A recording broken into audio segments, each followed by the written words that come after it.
In hand कितना आता है? I got 1.8. करंटली आपके घर में कौन कौन है? So we are family of 3 now. My mom, my younger brother, and me.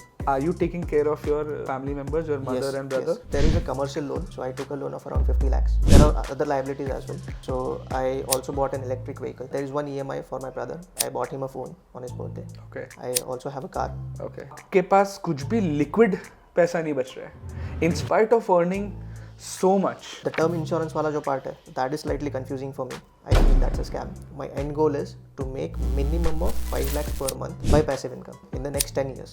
ये गोल रियलिस्टिक नहीं है. Hello and welcome to a new episode of fix your finance. आज हम पुणे में और मेरे साथ है आशुतोष पुणे में रहने वाले and today will try to fix his finance. Ashutosh, welcome to the show. कैसे हो आप? Very good. Thank you so much for coming. And Ashutosh, currently आपके घर में कौन कौन है? So we are family of 3 now. My mom, my younger brother, and me. And is everyone working? My mom is working. I'm working. My brother is still studying. And आप कितने time से काम कर रहे हो? It's been around 5+ years now. Around 5 years. And how much are you earning right now? Right now, the fixed component is around 25.4 Okay. LPA, and then ESOPs and some other benefits. हाँ. क्या क्या benefits है इस company में? So I have पहला तो health club वाला है. So whatever I go for the gym memberships and everything, all reimbursable up to 20K. और फिर on top of that medical वाला तो है. उसके अलावा I have वो LTA वगैरह सब है. Okay. But that comes under the fixed component also. Got it. Company में प्रोविडेंट फंड है? प्रोविडेंट हाँ, का EPF है. Is it the minimum amount of 1800 rupees और is it 12.5%, 12% of your basic? I guess it's the minimum amount. Okay. I can check. Medical insurance में कौन कौन है covered? It's me and my mom. दोनों ही है. ठीक है. क्या आपके भाई के पास मेडिकल इंश्योरेंस है? Currently नहीं है.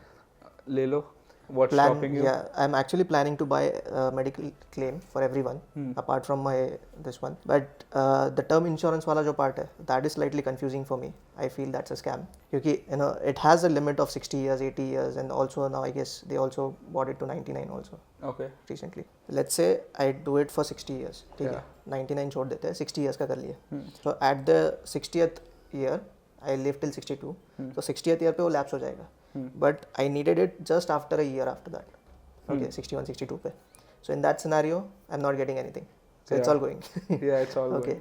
So in that situation, I'm just thinking on the other side of the coin. Let's say कि मैंने same amount I invested in maybe PPF or NPS.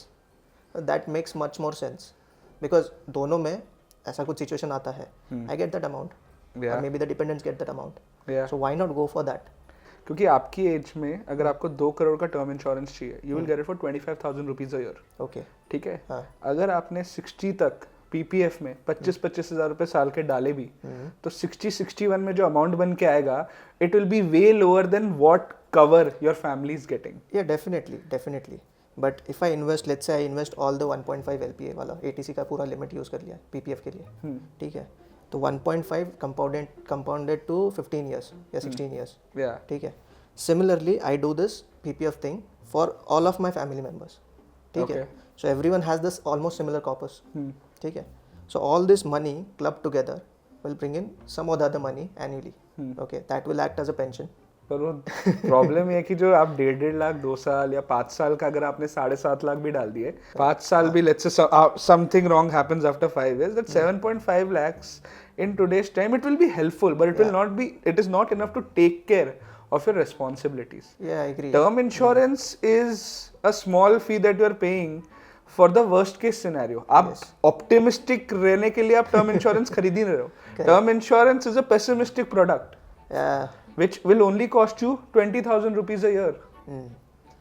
Okay, I'll have to rethink about this. But 25 lakhs is your fixed component. In hand कितना आता है? So it depends on the taxation. Okay. ठीक है. Let's say I got 1.8 in the month of March, and then in the month of April it dropped down to 1.6 because of the taxation. Okay, so on an average 1.7 L के around आपका आ जाता है, right? ठीक है. ये तो ये हो गई आपकी इनकम. ठीक है. अब आप मुझे बताइए, are you taking care of your family members, your mother and brother? ठीक है. तो क्या सब लोग पुणे में ही रहते हैं? Yes, everyone stays here. Only my brother stays in Mumbai for his internship. ठीक है, ठीक है. Can you help me with your expenses? This house, do you own this house? Is it on rent? No, this is owned by my family. And I stay with them. So monthly expense, if we consider 15K, I give it as cash to mom. तो housing का कोई खर्चा नहीं है, right?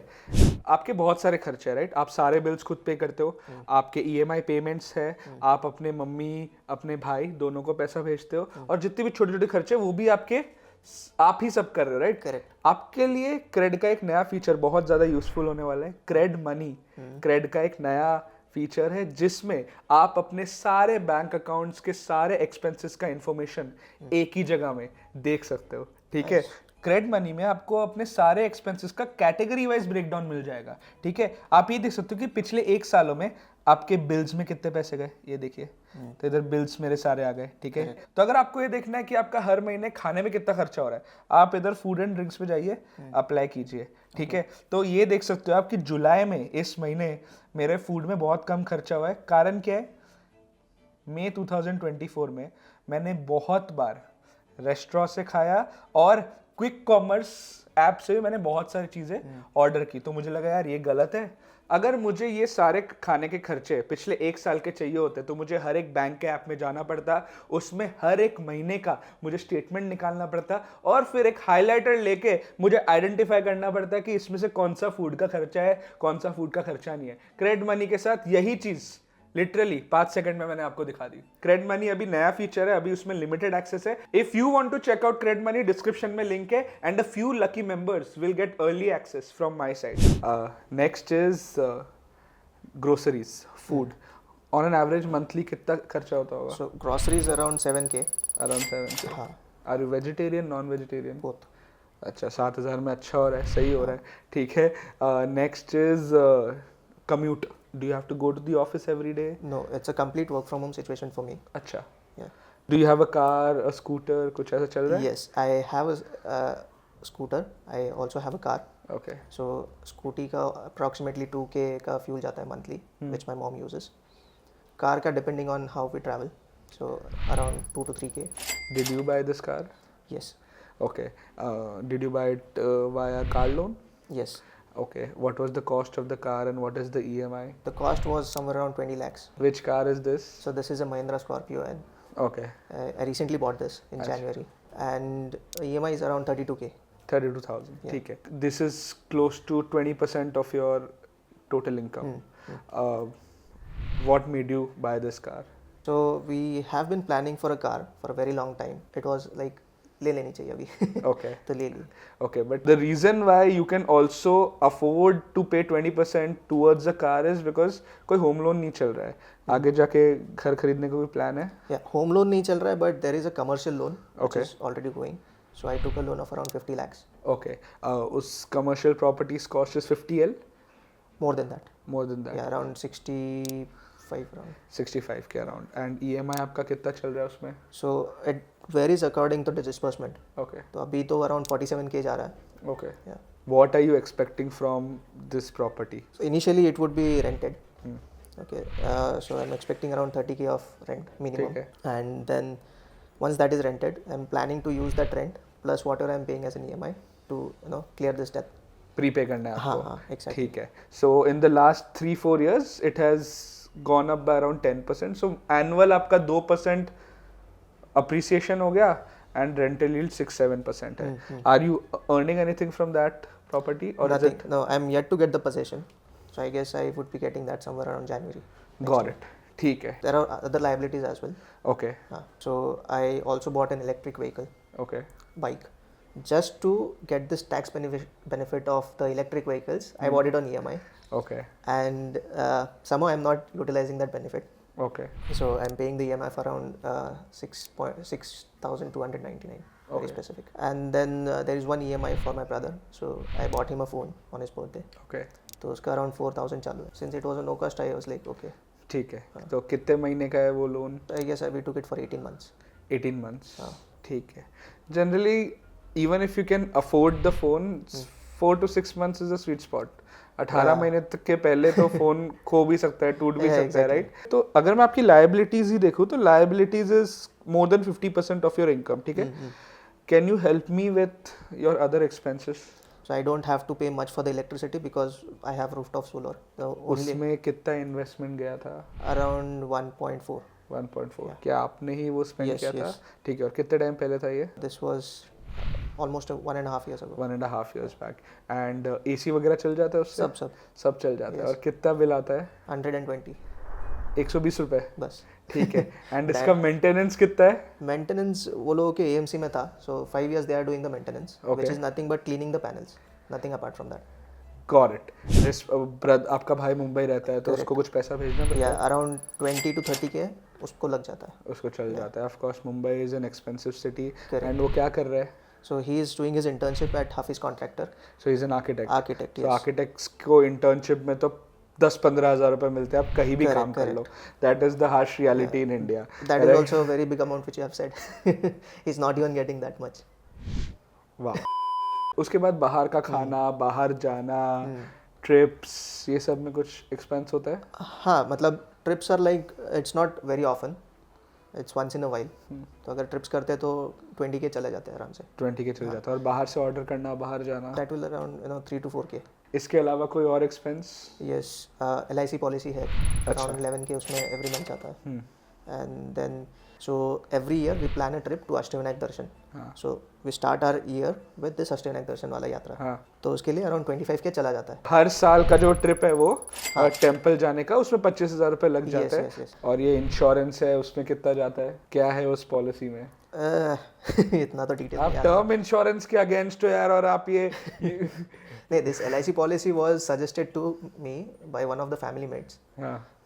Generally जितने भी insurance policy बिकते हैं ना इंडिया में, वो कोई फैमिली मेंबर ही चेप के चला जाता है. Exactly. है ना, और फिर वो बंद करने में बहुत अनकंफर्टेबल लगता है.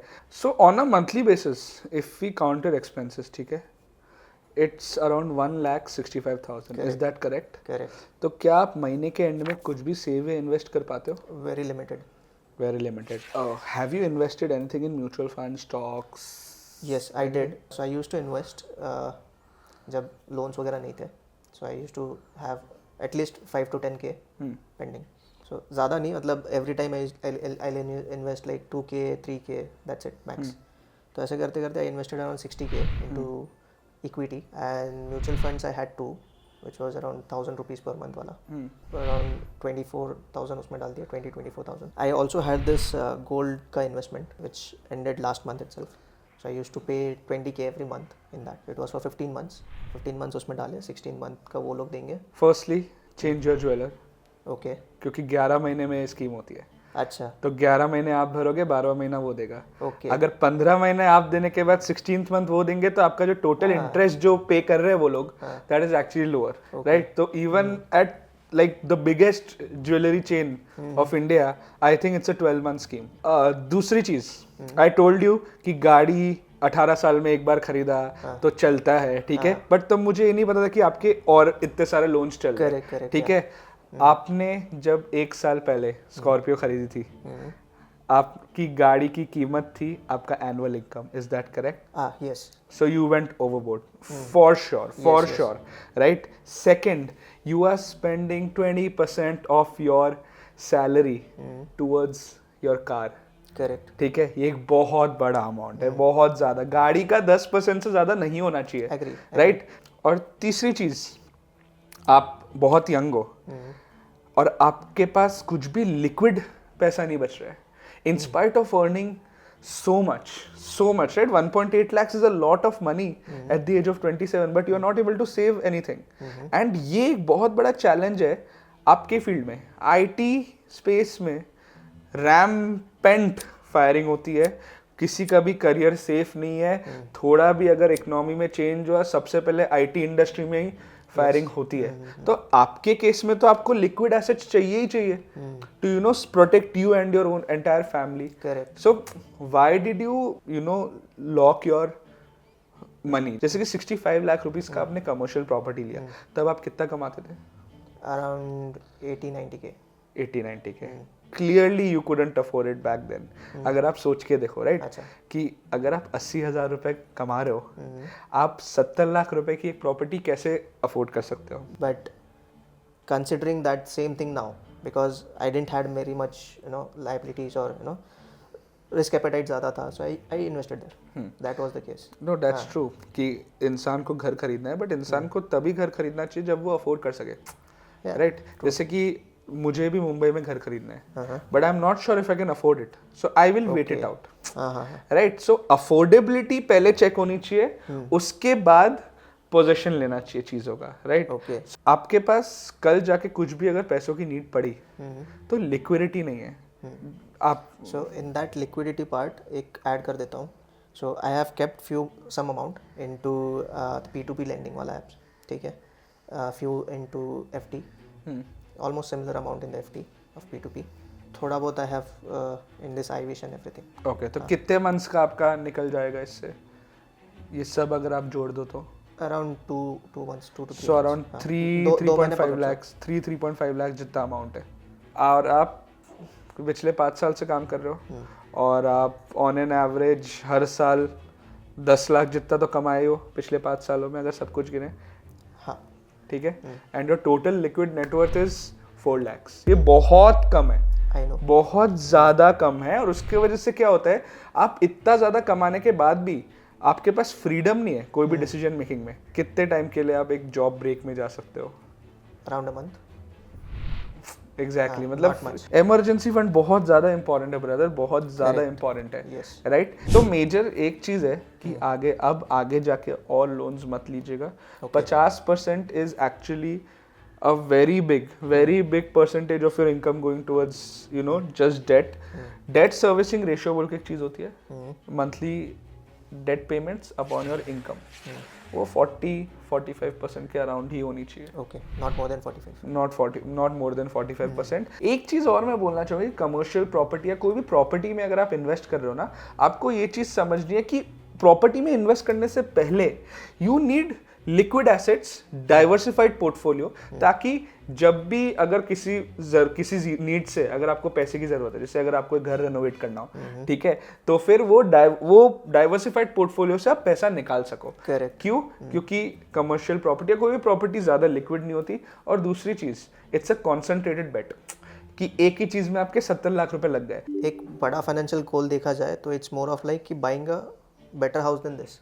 Okay, Okay, specifically I am looking for land क्योंकि I have to build things according to my own thing. कि अगर कहीं मिलता है then and there I am going for it. My end goal is to make minimum of 5 lakhs per month by passive income. ठीक है, can be anything, realistic का rent आ जाए या कहीं से भी आ जाए, ठीक है. तो that's the end goal in the next 10 years. एक चीज मैं आपको बोलना चाहूंगा, कोई जल्दबाजी नहीं है नहीं, कि एज ये- आप 1997 बोलो ना, Correct. राइट? आप मेरी एज के ही हो, हाँ. है ना? तो अभी हमारे पास बहुत जिंदगी है, ठीक है? टाइम बहुत है, I know. टाइम बहुत ज्यादा Yes, है, yes. तो आपको But अभी के अभी you should, एक you should also get the opportunity to utilize that complete thing. If you are utilizing your new house या अच्छा खासा बड़ा in your 40s, you're just sitting there as a retirement, that is a very good plan. But at the same time, if you are currently living that, so lifestyle 40s में upgrade, कौन retire होता है? that's my plan. अच्छा, ठीक है. आपको 5 lakh per month पहुंचना है, राइट? पैसिव इनकम 10 सालों में, ठीक है? Correct. आपको ये सोचना है कि साल का 60 लाख रुपए निकालने के लिए मुझे कितना अमाउंट तक पहुंचना है. For that you have to consider a blended return of around 5%. Blended return मतलब कमर्शियल प्रॉपर्टी से आपका रेंटल यील्ड आ रहा है 7%, म्यूचुअल फंड पोर्टफोलियो से आप 4% निकाल रहे हो, ठीक है? कोई और अगर एसेट है, अगर आपका एक और प्रॉपर्टी है, उससे लेट्स से आपका 5% का रेंटल यील्ड आ रहा है, बट ओवरऑल पूरे पोर्टफोलियो का जो ब्लेंडेड यील्ड है वो है 5%, विड्रॉल यील्ड है 5%, ठीक है? So to achieve this goal your portfolio's value should be 60 lakhs divided by 5%, जो कि 12 करोड़ रुपए बन के आता है. आपका जो प्रॉपर्टी की वैल्यू है वो 10 साल बाद करीब 1.5 करोड़ रुपए होगी, तो बचे 10.5 करोड़. आपको 10.5 करोड़ रुपए के एसेट्स बिल्डअप करने by the time you are 37 years old. That's your goal, ठीक है? तो एक बहुत ही ऑप्टिमिस्टिक सिनेरियो लेते हैं. आपको इस साल आप जितना भी कमा रहे हो 1.6 lakhs वो पूरा इन्वेस्ट करना है, एंड हर साल जैसे जैसे आपकी इनकम बढ़ेगी आपको अपना मंथली इन्वेस्टमेंट हर साल 25% से बढ़ाना है. अगर आप ये करते हो तब जाके 10 साल में आप 10 करोड़ रुपए का एक पोर्टफोलियो अक्यूमुलेट कर सकते हो. तो आपका जो गोल है ना, ये गोल रियलिस्टिक नहीं है, टू बी वेरी ऑनेस्ट. आप ये 10 साल का क्या 20 साल कर सकते हो कि नहीं यार 10 साल में नहीं करना, 20 साल में करना है। अगर आप 20 साल में ही करते हो, उस केस में आपको आज से 35,000 रुपए महीने के इन्वेस्ट करना है और हर साल उसे 15% से बढ़ाना है इस मंथली इन्वेस्टमेंट को। तो मेरा पॉइंट ये है कि जब भी आप फाइनेंशियल प्लानिंग करो ना, कोई भी आपके गोल हो, ठीक है, 5 lakh is a great number, it's a great goal, but उसमें आप टाइमलाइंस भी रियलिस्टिक रखो so that you know that you are on track of your financial wellbeing, है ना। 10 साल में अगर आपको इतना बड़ा पोर्टफोलियो बनाना पड़ेगा, आप कुछ भी कर लो, आप वो कर नहीं पाओगे, and in the end you will end up taking more risk, you know, all your bets will be like यार इसमें अब 5x चाहिए 5 साल में, इसमें 10x चाहिए 10 सालों में, और उस केस में पैसे कहीं फंस सकते हैं। करेक्ट, ठीक है, that would be more of a calculated one. Yes, तो 20 इयर्स में तो it's, if you do the math, it's all possible यार। डेफिनेटली कुछ भी नहीं, 20 इयर्स में आप कितने के होंगे, 45 46 इयर्स ओल्ड, ठीक है, एंड 20 इयर्स बाद आप 47 इयर्स के होंगे, तो 47 इयर्स में you will be financially independent and you will be earning enough passive income to retire. अगर आपको इस वीडियो में कुछ भी सीखने को मिला, please like the video, and अगर आप न्यू हो चैनल में तो प्लीज सब्सक्राइब करो। बहुत सारे लोग, 94% लोग ये वीडियोस देखते हैं, एंड तक देख लेते हैं, ठीक है, बट सब्सक्राइब नहीं करते। Please subscribe, your love and support will keep us motivated, and special thanks to CRED money for sponsoring this video. Description में लिंक है, चेकआउट कर लो। Goodbye and see you guys next time.